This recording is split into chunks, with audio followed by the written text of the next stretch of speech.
Bienvenidos a esta unidad 2, en esta segunda parte de procesos de investigación cualitativa en educación. Estamos revisando en esta segunda unidad los procesos y fases de la investigación cualitativa. En el video anterior realizamos una perspectiva general de aspectos específicos que deben contemplarse a la hora de crear un proyecto de investigación cualitativa como parte de procesos importantes que conllevan esta visión epistemológica.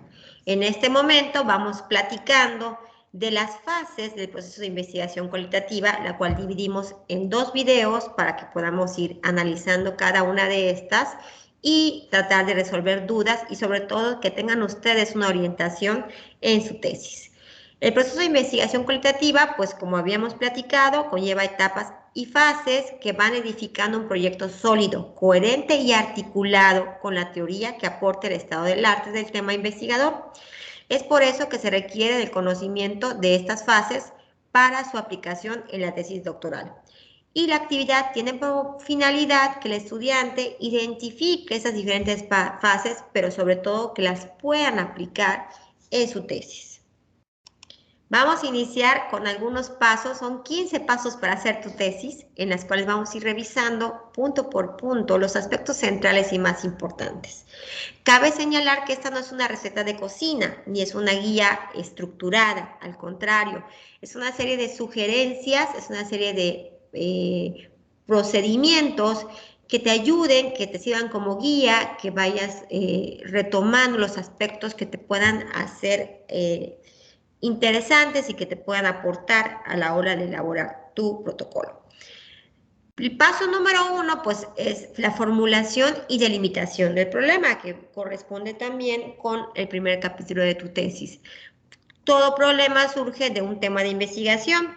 Estos temas de investigación, lo que quiero yo investigar, pues surge de la observación de realidades.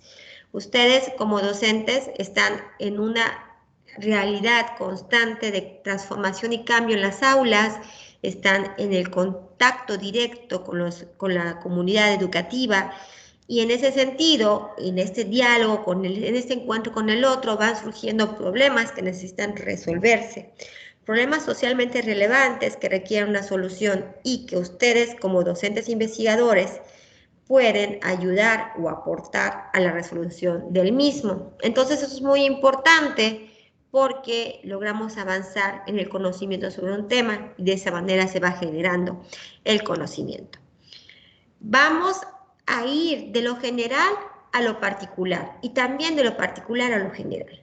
En un primer momento ustedes observarán que su pregunta de investigación es muy general, a lo mejor ambigua, poco clara, se determinó un tema de estudio muy amplio como habilidades matemáticas, como competencia lectora, como resiliencia escolar y conforme van haciendo más lecturas, conforme van realizando las diferentes actividades de sus sesiones de clase, esta categoría se va haciendo cada vez más concreta, se va operacionalizando.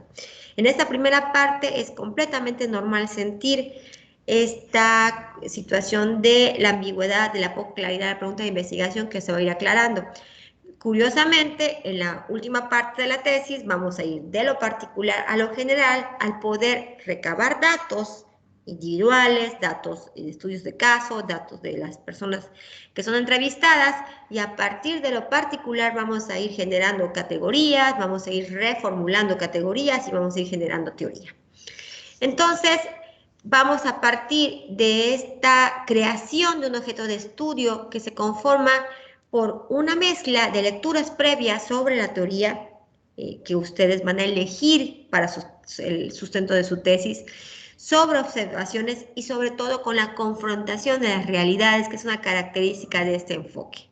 Nosotros observamos a los sujetos en su realidad cotidiana y a partir de ahí tratamos de rescatar la experiencia. Y también este es un proceso recursivo que va de lo conceptual a lo empírico y de lo empírico a lo conceptual. Ustedes habrán hecho varias revisiones donde hay artículos conceptuales donde se puede ustedes definir el concepto, observar cómo ha evolucionado su tema de estudio, quiénes los han abordado, cómo lo han abordado, qué indicadores hay, qué nuevas tendencias, y estudios empíricos donde se han realizado intervenciones, entrevistas, donde pueden rescatar con qué población trabajaron, con qué técnicas de estrategia de obtención de datos, qué tipo de análisis se realizó, qué resultados, qué conclusiones. Entonces, vamos a hacer en este primer momento lecturas críticas de análisis conceptuales de artículos y de artículos empíricos que van a conformar la parte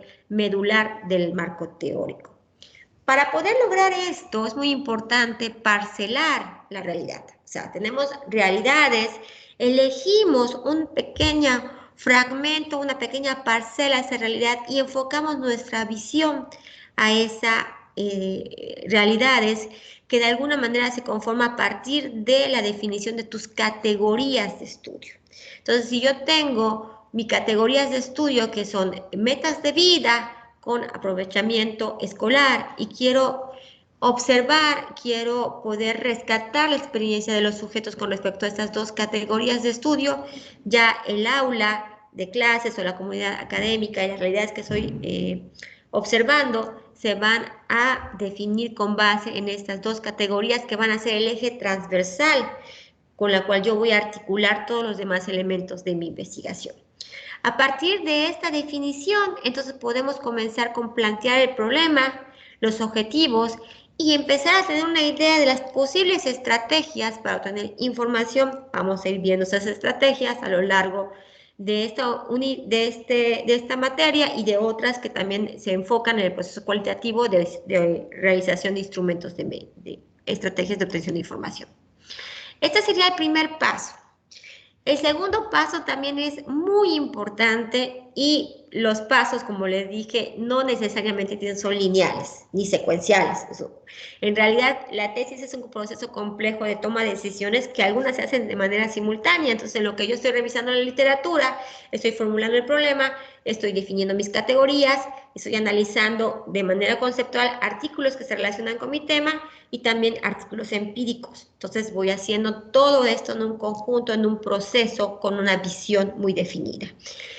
En la revisión de la literatura, pues tenemos que analizar, tenemos que revisar qué se ha hecho en los últimos 5 años. Es muy importante que estas investigaciones sean recientes, que sea en un ámbito internacional, nacional y local, para tener una visión general de cómo se ha aproximado el problema, de qué manera se ha abordado mi tema de investigación en los diferentes ámbitos. ¿Qué se ha hecho? ¿Cómo se ha hecho? ¿Para qué se ha hecho? ¿Y qué falta por hacer? Porque eso va a ser medular para que yo pueda realizar mi aportación y justificar el por qué estoy realizando esta investigación. Entonces, esta parte de revisión de literatura requiere lecturas críticas, requiere el listado de tablas referenciales, de tablas de análisis conceptual para poder ordenar sistemáticamente la información. Este es el paso 2.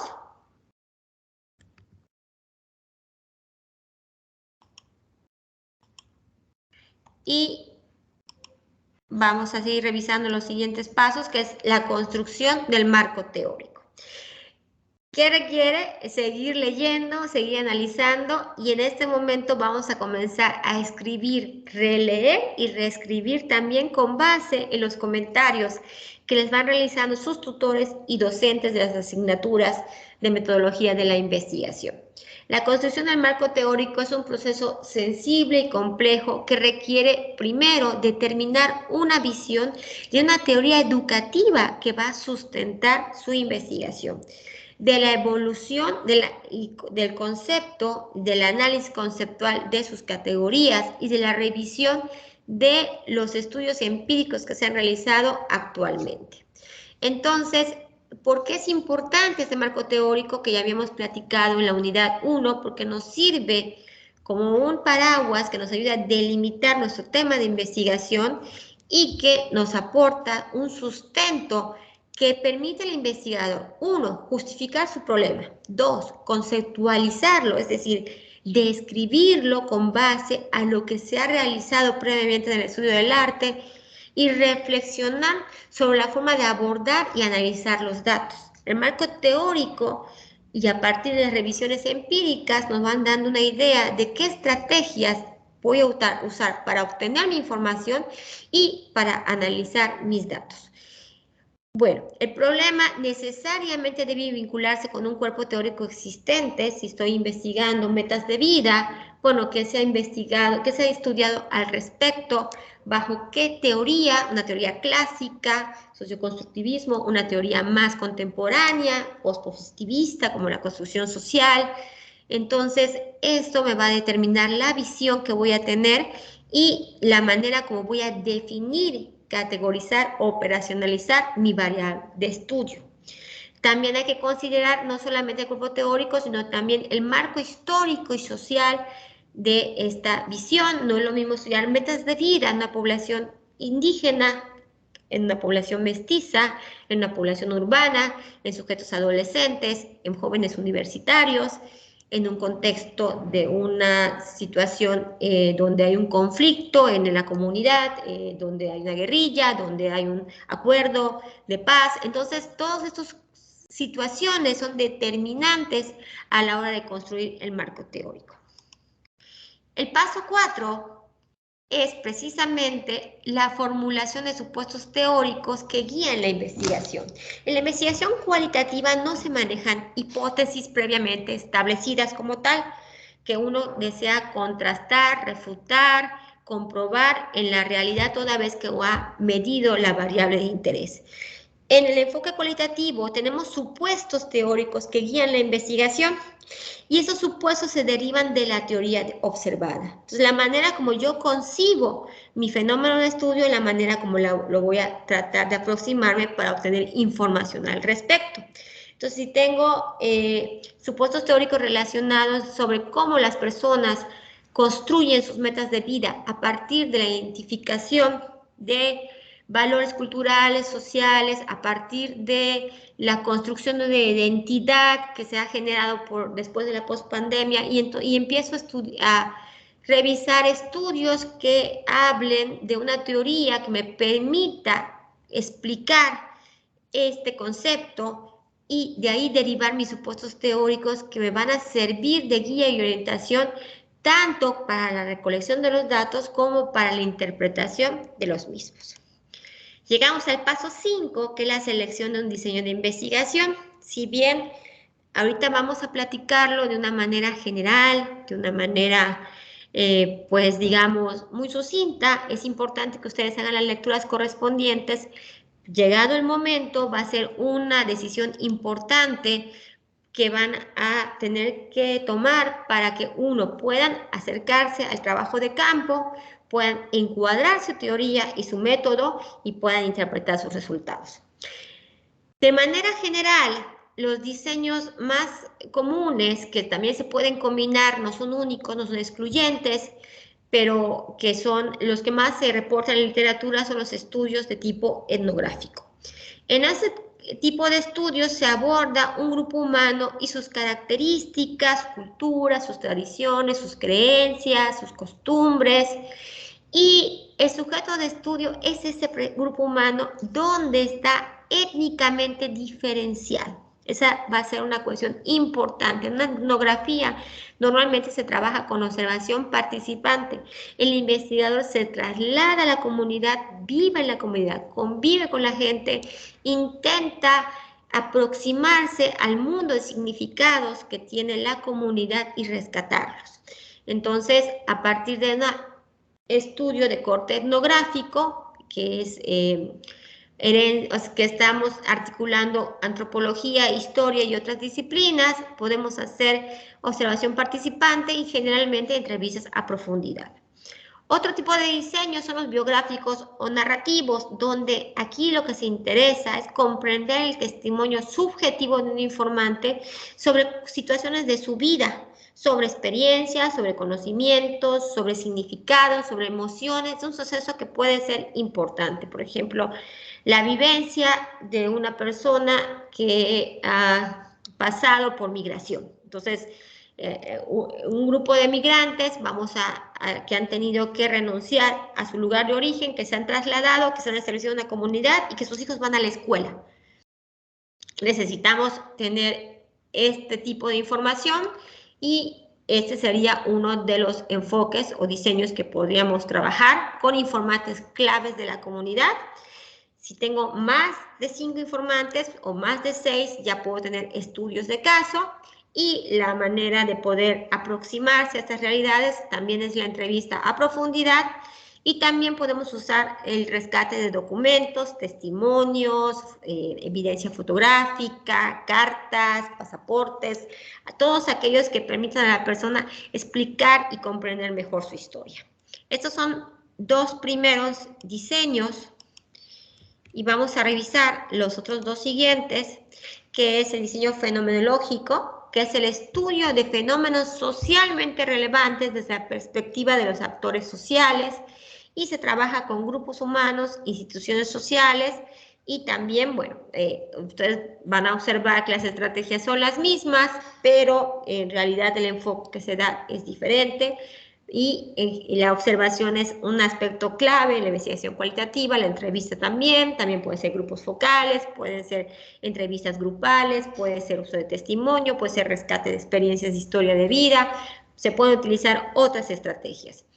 En la investigación-acción se trabaja en la comunidad y se construye la participación, se involucra a la comunidad desde la construcción del objeto de estudio, desde una problemática que la comunidad reporta como tal. A partir de ahí, el investigador sirve de facilitador en diferentes etapas donde se investiga, se reflexiona, se analiza y se proponen acciones. En todos los procesos y fases, la comunidad debe ser un agente activo, su participación es muy importante y su opinión es completamente válida. Se trabaja en grupos poblacionales, se trabaja entrevistas grupales, revisión de textos, documentos, trabajo de campo, e incluso para algunos investigadores este tipo de diseño sería el más indicado si se desea hacer una investigación mixta que incluya correlación de variables, que incluya aplicación de instrumentos estandarizados y que también permita esa flexibilidad de poder rescatar la experiencia de los sujetos, de las personas quienes van a intervenir en identificar el problema hasta llegar a la solución. Y por último tenemos los diseños documentales, que en este caso sería una revisión, por ejemplo, un metaanálisis de lo que se ha hecho con respecto a el estudio de una categoría. Se recurre a memorias, a documentos. Si yo quiero, por ejemplo, analizar qué ha sucedido con qué efectos ha tenido la Cátedra de la Paz en la implementación en las diferentes escuelas, y yo lo que quiero es checar la evolución de este tema, pues voy a recurrir a diferentes documentos que se relacionen con el tema, con un proceso sistemático, utilizando palabras claves, seleccionando base de datos, tratando de articular la investigación en un cuadro de matrices y luego presentar lo que se ha hecho al respecto en los últimos 10 años, por decir algo, y que se ha encontrado en los diferentes documentos y en los diferentes artículos conceptuales. Por último, la teoría fundamentada, que ese diseño lo que intenta es generar teoría a partir de los datos que expliquen un fenómeno en un contexto social, en un contexto natural, y es un fenómeno relevante, un fenómeno que ha vivido la comunidad a partir de entrevistas y de la saturación teórica. Vamos a poner un ejemplo y vamos a trabajar con este ejemplo un poquito cómo se harían las categorías y qué tipo de diseño se podría emplear. Aquí tengo una investigación que se llama Metas de Vida y su relación con aprovechamiento escolar en adolescentes mayablantes de la comunidad de Popola, Valladolid, Yucatán. En este sentido, pues podría yo hacer un estudio de tipo etnográfico porque tengo un grupo humano étnicamente diferenciado, que es una comunidad maya hablante en una población de alta marginación, en las comunidades foráneas, en las cuales se tiene una serie de carencias y se comparte una cultura y una cosmovisión del mundo. Si yo quiero comprender la situación de estas metas de vida, por ejemplo, que mi investigación se esté enfocando en adolescentes o a lo mejor en adultos que ya hayan tenido un aprovechamiento escolar exitoso y entonces estén destacando en su mundo laboral, y quiero conocer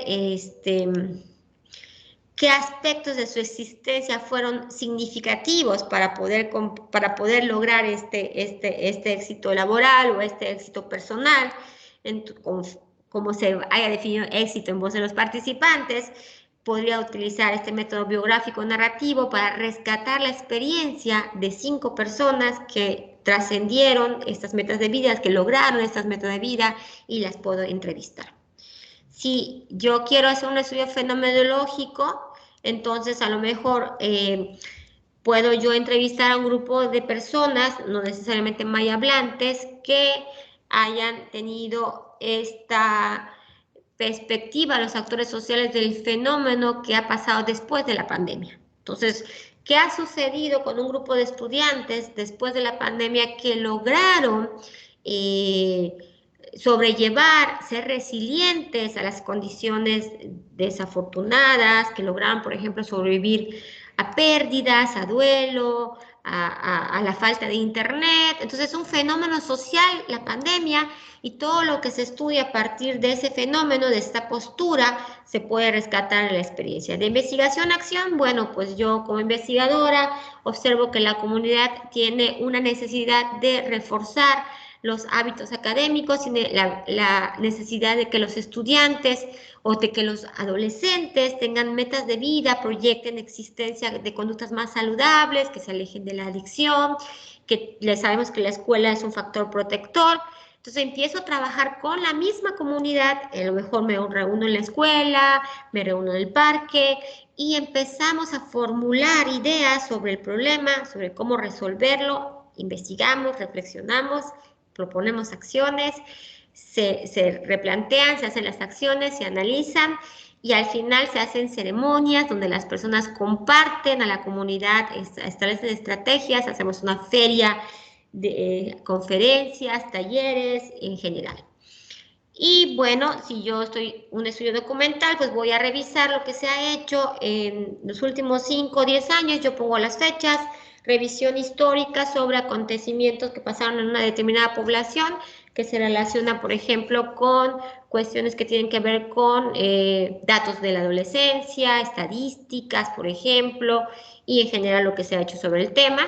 Y en la teoría fundamentada, pues bueno, a partir de la generación de los datos, yo necesito construir algunos supuestos teóricos que van a agregarse al cuerpo existente de la teoría, y que en futuras investigaciones tratamos de encontrar resultados similares. Esto sería a muy grosso modo, para no hacer más extenso el video y porque es muy difícil poder platicar y encapsular en 20 o 30 minutos lo complejo que son los diseños, pero van a tener tiempo de ir revisándolos, y de hecho los tipos de investigación lo vamos a tratar en una posterior unidad. Este es el ejemplo que les había dicho, y el paso 6 es la identificación de la población que se va a estudiar, o muestreo, que en el caso de ustedes generalmente pues se trabaja con personas en el aula, con la comunidad educativa, entonces ya tenemos un avance en ese sentido. Entonces el universo es el conjunto de sujetos que comparten la característica que se estudia, en este caso la comunidad académica, por ejemplo, o en el caso de lo que habíamos platicado, pues bueno, la comunidad de Popola, y específicamente en adolescentes, y específicamente en un número determinado de adolescentes que yo quiero estudiar. Y la muestra aquí pues se elige de diferentes maneras, ¿no? Yo puedo hacer una convocatoria abierta, puedo estar observando sujetos que pueden ser mis informantes clave, puedo yo intencionalmente elegir a los sujetos que pienso que pueden cumplir con la característica. Necesito, por ejemplo, el rescate de las personas importantes de la comunidad, del maestro, del sacerdote, del curandero indígena, de algunas madres de familia que han sido participativas. Entonces, intencionalmente voy, pido permiso, pido su participación con consentimiento informado y demás, Y también puede ser esto que llamamos bola de nieve o avalancha, donde hay un informante clave y le preguntamos, ¿conoces a alguien más que esté en esta situación, que comparta esta experiencia, que quiera participar? Y esa persona me lleva a otra y a otra y a otra y así hasta completar mi muestreo o hasta llegar a la saturación teórica que se requiere, por ejemplo, la teoría fundamentada, donde la investigación para cuando la información comienza a repetirse. Entonces, estas son algunas maneras de hacer esta elección de los participantes. Estamos en el paso 6 entonces, y aquí hay... Seguimos con el paso 7, que es la definición de categorías y selección de métodos de instrumentos. Bueno, ya en la unidad 1 platicamos de la categoría como una unidad de información, como una cajita de almacenamiento donde conceptualmente derivamos significado del tema a tratar y que su descripción nos va a permitir articular como un eje transversal todos los demás tópicos de estudio que se pueden dividir en subcategorías o indicadores. Entonces, la categoría es una idea de significado. ¿Y qué es lo que me va a permitir? Pues guiar la búsqueda de información con base en mi categoría, qué debo de indagar o conocer, y ordenar mis tópicos de estudio. Y ordenarlos de tal manera que yo pueda posteriormente codificarlos, analizarlos e interpretarlos, según las teorías que sustenten la investigación, la teoría educativa que está orientando mi educación. Estas variables, estas categorías requieren categorizarlas, es decir, describir y el significado de cada una según mis supuestos teóricos y referentes empíricos. Y a la vez voy a determinar subcategorías e indicadores. Acá hay un ejemplo, por ejemplo, metas de vida, en la cual yo tengo subcategorías para la persona. ¿Qué significa una meta? ¿Y cuáles son las expectativas de vida a corto y a largo plazo? O sea, ¿qué deseo para mí en mi vida a corto y a largo plazo? Dimensiones o indicadores, significado de metas, pues perspectiva personal, perspectiva familiar y perspectiva comunitaria. O sea, a partir de mi interpretación de mi realidad como sujeto observado, cómo yo defino mi meta personalmente, cómo esta meta se relaciona con lo que la familia tiene de expectativas y con lo que la comunidad espera para los jóvenes. El aprovechamiento escolar, pues bueno, quiero investigar cómo la vida cotidiana en la escuela de estos adolescentes, qué retos, qué soluciones, qué actividades extracurriculares hacen, qué calificaciones tienen, cómo sus relaciones interpersonales, cómo su desempeño académico. Y significado y sentido de la escuela y metas de vida para relacionar mis dos variables, cómo la persona percibe su relación de la escuela como meta de vida, como proyecto de vida, cómo hay relación entre las expectativas laborales y escolares, cuál es la trayectoria escolar y laboral de las familias, si tuvieron algún antecedente, si son agentes importantes del cambio, si apoyan, si no apoyan, si tienen qué expectativas y demás. Entonces, ese sería un ejemplo de poder operacionalizar o categorizar mis variables. Por supuesto, cada una de esas definiciones o la manera como lo voy a abordar y definir metas de vida va a estar con relación a la teoría que yo haya elegido para sustentar mi investigación. El método de recolección de datos, pues aquí ya sí va a depender de mi diseño, de lo que quiero obtener, de cómo voy a responder mi pregunta de investigación, de mis objetivos. Lo que es un hecho es que independientemente de la estrategia que utilicen, entrevistas abiertas, semiestructuradas, a profundidad, grupos focales,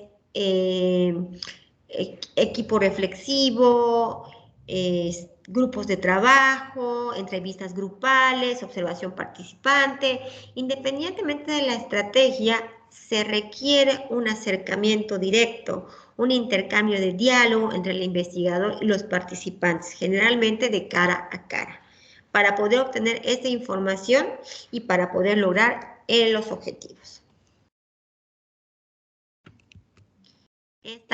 Ya estamos en la fase 2, que es la planeación y diseño. la fase 1 era la preparación de la investigación y aquí ya estamos elaborando nuestro diseño y la manera de aproximar al fenómeno para recopilar los datos.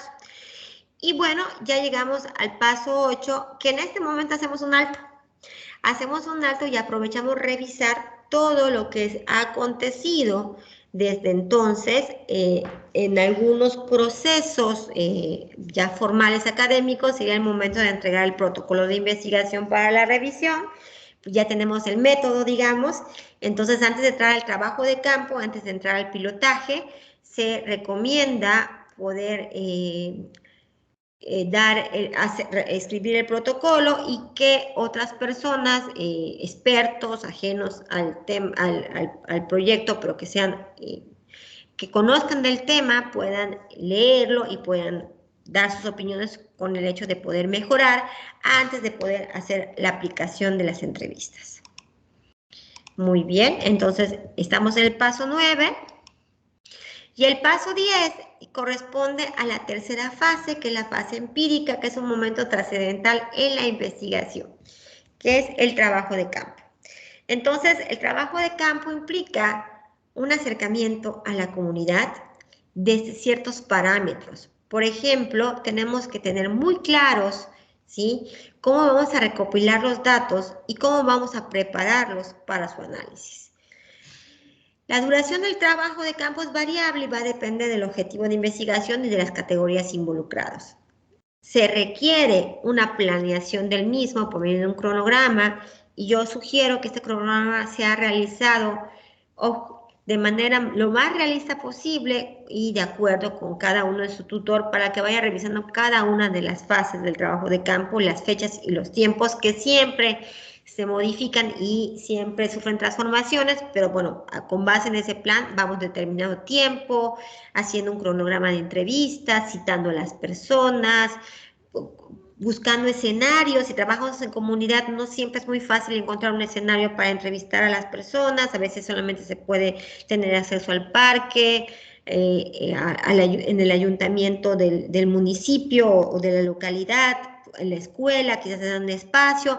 Ese tipo de cuestiones se tienen que determinar desde antes. Si la población es indígena y yo no poseo el conocimiento de la lengua y necesito hablar con una persona que tenga ese conocimiento, pues a lo mejor necesito de un intérprete, una serie de circunstancias que hay que prever antes de entrar al campo. También es muy importante las notas de campo bitácora, donde voy a realizar mis observaciones cotidianas, voy a registrar lo que acontece en mi trabajo de campo, incluyendo mis propias percepciones, mis sentimientos, mis emociones, mis prejuicios también, estar presente de eso, de cómo me sentí, de lo que puedo mejorar, haciendo un análisis crítico de mi trabajo como investigador. Como habíamos platicado, este acercamiento a la comunidad tiene que ser desde una postura en la cual yo reconozco que yo soy experto en el tema, pero el experto en sus vidas son las personas que observamos. Entonces es un intercambio de saberes donde no se privilegia uno por encima de otro, donde me acerco de manera neutral, en el sentido de no predisponer mis observaciones, en el sentido de que no tengo prejuicios o intento no tener, o si los tengo, soy consciente de esos prejuicios para tratar de evitarlos, desde una postura ética y de respeto a la diversidad con la que me voy a enfrentar. Y como paso 11 en esta recolección de datos, pues hay que tener muy en cuenta que el enfoque cualitativo es flexible, hay una mezcla de estrategias que se deben realizar, que se pueden realizar, ¿no? Puedo combinar la entrevista semiestructurada con observación participante y a lo mejor con un grupo de observación, un grupo de trabajo, donde yo hago una observación, un grupo focal, una entrevista grupal, y de esta manera ir armando el método que mejor pueda responder a mi pregunta de investigación. Y con este paso 11 terminaríamos este primer acercamiento a las fases que completan tu trabajo de investigación, y les dejo al final las lecturas sugeridas y las referencias y nos vemos en el último video para poder platicar de las dos últimas fases y completar este primer acercamiento a la cuestión metodológica. Saludos y que todos tengan un excelente día.